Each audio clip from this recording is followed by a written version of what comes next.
pasan la voz y tengo la entrevista con esta mujer tan grande, tan alta, tan cálida, tan vibrante. Y encima se proyectaba y hacía cosas, o sea, proponía cosas novedosísimas y súper interesantes. Estaba siempre a la búsqueda de novedades. Nunca era de pedir cosas, ella hacía todo, si podía ayudarte, te ayudaba. Ha volteado el periodo difícil y lo ha vuelto muy productivo. Helen Orvig, mujer valiente, polifacética, apasionada, que cruzó continentes y se estableció en otra tierra donde encontró su identidad. Helen Orvig, feminista, visionaria y apasionada. Nacida el 5 de marzo de 1929 en una familia de clase media en la isla de Krakerøy, a 60 kilómetros de Oslo, Noruega, Helen Orvig fue la menor de 3 hermanos del matrimonio conformado por Carl Orvig y la danesa Ina Herrik. A los 3 meses de nacida, se mudan a la ciudad portuaria de Moss. Yo era la chiquita, la última. Mi hermana mayor, Margrethe, tenía 11 años más que yo. Y la segunda, Karen, 9.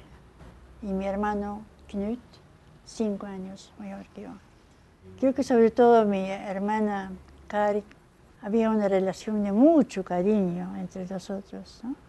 Con Knut sí había una relación de amor-odio, ¿no? Me robaba mis muñecas, me las aprestaba, me las malograba.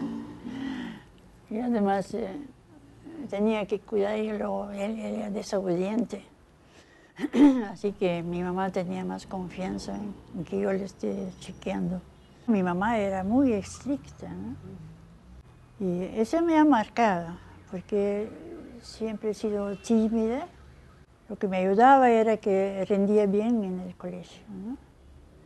Él era ingeniero, especialista en construcción de barcos. Me encantaba, a veces me llevaba a ver la salida de su barco recién construido, su salida al mar, una belleza siempre.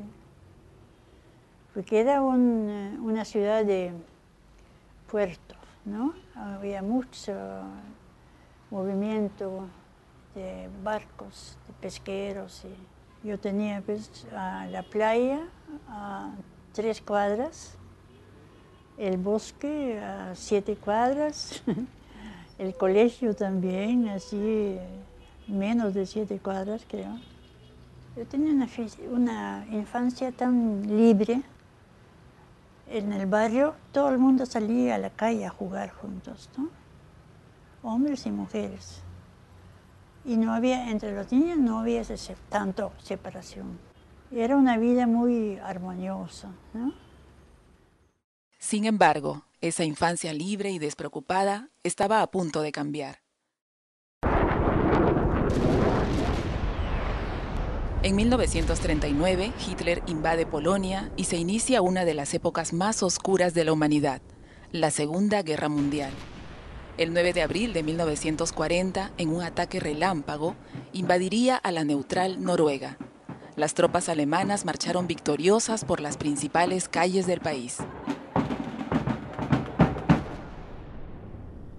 Fue un shock.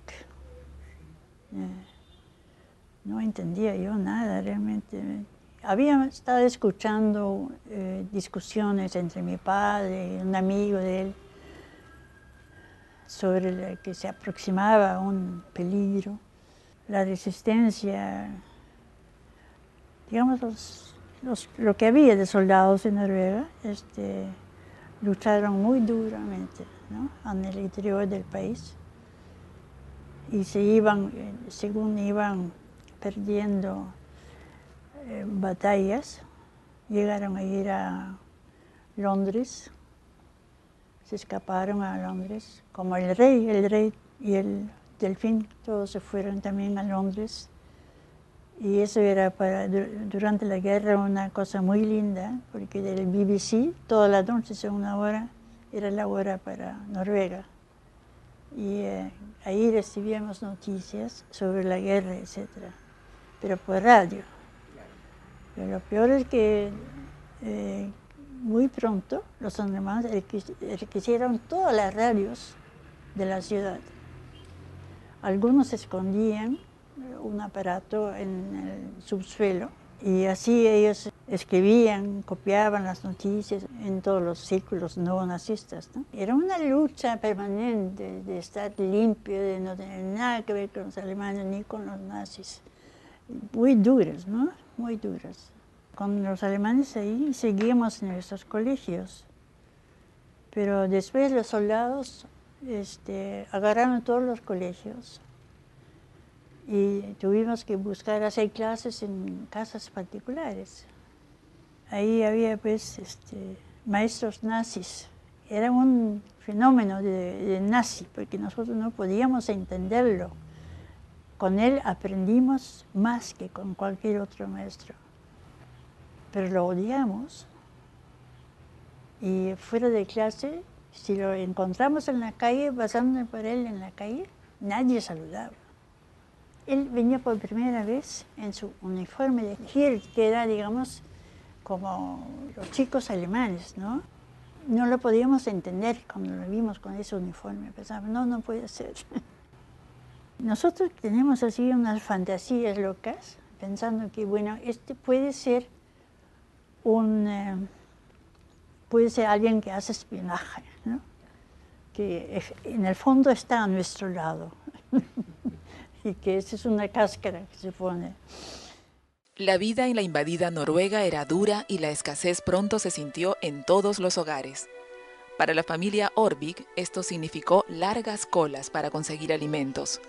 Afortunadamente, contaban con una parcela donde cultivaban papas y algunas verduras. Para contrarrestar esta situación, el Estado les proporcionaba proteínas en forma de harina de pescado. Lo que más me ha dolido, creo que con respecto a la comida, es que un día que mi papá regresó del trabajo y mi mamá nos sirvió ese producto de esas harinas, me dijo, no quiero. Y se quedó sin comer, que estaba tan harta de ver lo mismo. Había mucha depresión. En medio de las penurias de la guerra, Helen continúa sus estudios convirtiéndose en una alumna destacada y descubre su gran facilidad para el aprendizaje de otros idiomas, lo que en el futuro la llevaría a dominar el español, francés, inglés e italiano. Sin embargo, el recuerdo doloroso de aquella época la marcó hasta el día de hoy. Yo era la primera de la clase en escribir y gramática en alemán. Pero nunca he podido lograr hablarlo. Siento que tengo un candado psicológico que no... Muchas veces escucho, ¿no?, en la televisión y comprendo mucho, sin haberlo practicado ya. Pero soy incapaz de hablar. Acá me metí en el Goethe para refrescar el alemán, tratando de superar mi falta de coraje para eso. Y la profesora era muy linda, muy buena profesora, y insistía mucho conmigo, pero no logró hacerme hablar.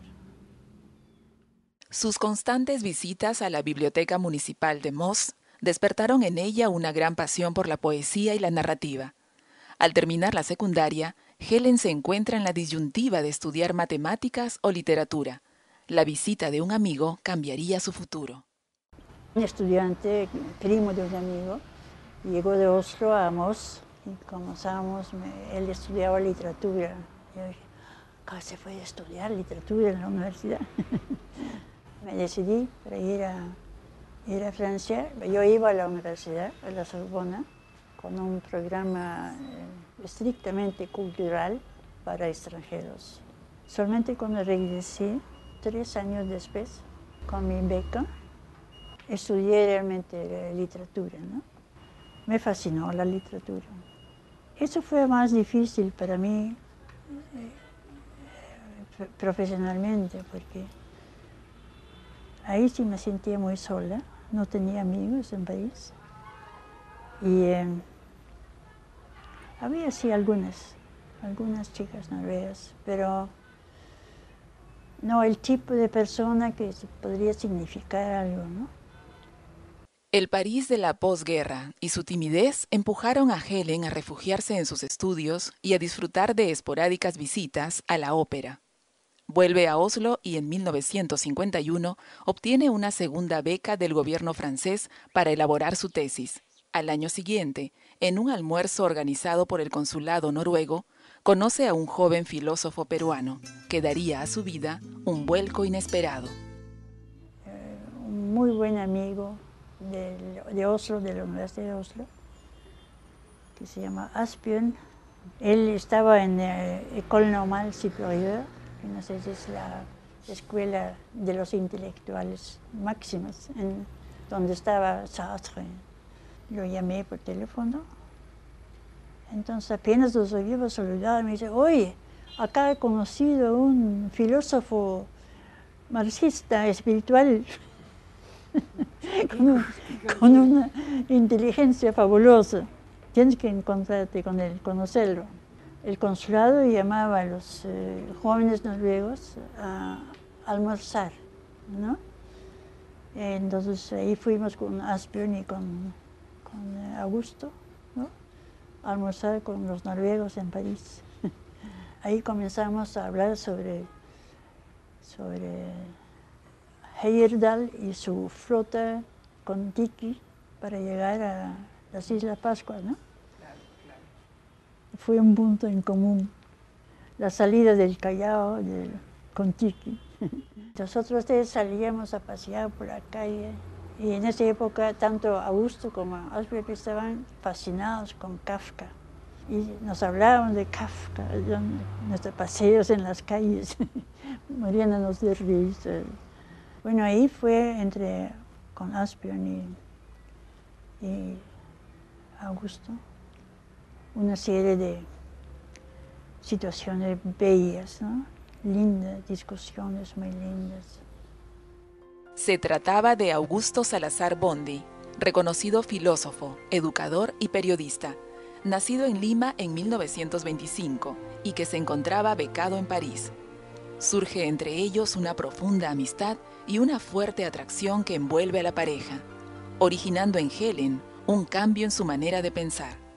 Él tenía unos ojos bellísimos, su manera de ser, ¿no?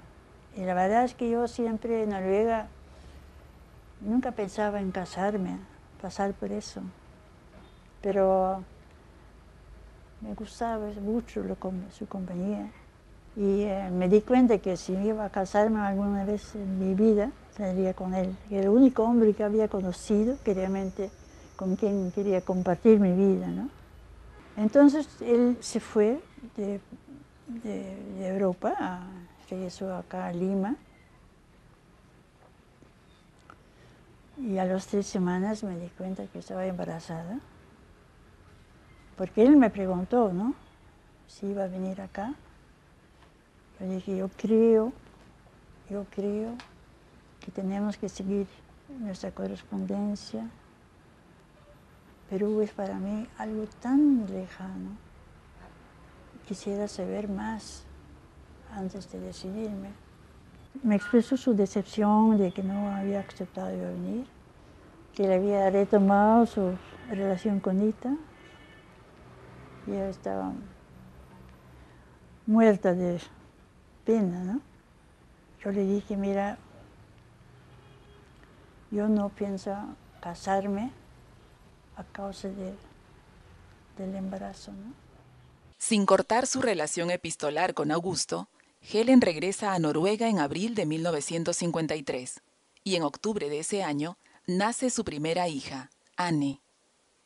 Tengo que contarles eso porque es tan lindo. Soñé que estaba en Noruega, que estaba en una de esas casas pobres de esa época, en medio del bosque. La casa estaba vieja y sucia. Y yo era la única persona allí. Estaba muy deprimida. Entonces entra Augusto justamente. Y lo único que yo podía darle era agarrar un bastón que tenía como una ramita de árbol a dárselo. Y sentía que era mi vida un poco quebrada, ¿no?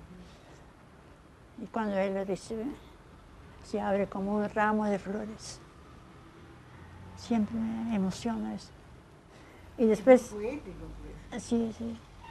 Después de ahí salimos en el mismo bosque, íbamos caminando, a cada lado está lleno de flores tropicales, que no hay en Noruega. Lo curioso es que él me escribió, que me llegó después de mi sueño, ¿no? Que había sido una noche en Lima con luna, ¿no? Ya sabemos que es difícil ver la luna en Lima, que había dado vueltas en Lima pensando cómo resultaría Lima para mí, ¿no? La pareja se casa por poder al año siguiente. El 5 de enero de 1955, Helen y Anne se embarcan hacia Lima en un largo viaje de un mes que las llevaría al otro lado del mundo y a un país cuya realidad era totalmente ajena. Finalmente, tocan las costas del Callao el 4 de febrero. Augusto me recibe, a mí y a Anne. Sentí una especie de liberación de salir del barco y comenzar una vida diferente, ¿no? No tenía miedo, pero en el camino hablamos, Augusto y yo, y fuimos a tomar un café antes de volver a la casa de él. Y ahí me enteré de que iba a vivir con mi suegra, lo cual es completamente extraño en Noruega. No se hace. Ver a Augusto en su país, en su casa, en su familia, lo sentía un hombre totalmente diferente. Era el jefe de familia, no era el estudiante extranjero. Una diferencia muy grande, muy serio. Que 2 años también hay mucha separación, ¿no? Lima de los 50 era una ciudad con rezagos virreinales que crecía a pasos agigantados, producto de la constante migración andina que se inicia en 1945 y que generó un crecimiento urbano desordenado. Ciudad de contrastes, sede de una enorme centralización del poder político, económico y social, que según el sociólogo José Matos Mar, se le podría comparar con una moneda en cuyas caras se diferenciaba su realidad. Ricos y pobres, centro y periferia, blancos y cholos, cultura e ignorancia, etc. Yo había hecho la idea de un país tropical, con muchas palmeras, y encontré casas que me deprimían, ¿no? Detestaba Girón de la Unión. ¿Sabe por qué? Porque los hombres se paseaban ahí para ver mujeres. Con mi costumbre de ver, quería entrar en un café y no había ni un alma femenina ahí. Entonces eran hombres que me miraban así. Cómo lo detestaban. En medio de una lucha por integrarse a una sociedad tan distinta a la noruega, y con la llegada de 3 hijos más, Laín, Ina y Belisa, Helen vive una profunda insatisfacción frente a su papel de ama de casa, esposa y madre en una Lima machista. Dejar mis estudios, tener hijos, vivir con un hombre que trabajaba mucho, demasiado, vivir con mi suegra, que no lo llegué nunca a entender bien. Era un producto humano tan diferente de mí que no había comunicación. Yo a cada vuelta me di con otra cosa, otras costumbres. Sentía que nadie esperaba nada de mí, que yo era la sombra de Augusto nada más. Yo me iba borrando. Y esto es lo que yo siento con los primeros años que sufría de depresión, que perdía mi identidad. Al mismo tiempo que no sentía ser una señora peruana, ¿no? Eso es lo que quería, pasar por todo esto y ser igual a los demás, ¿no?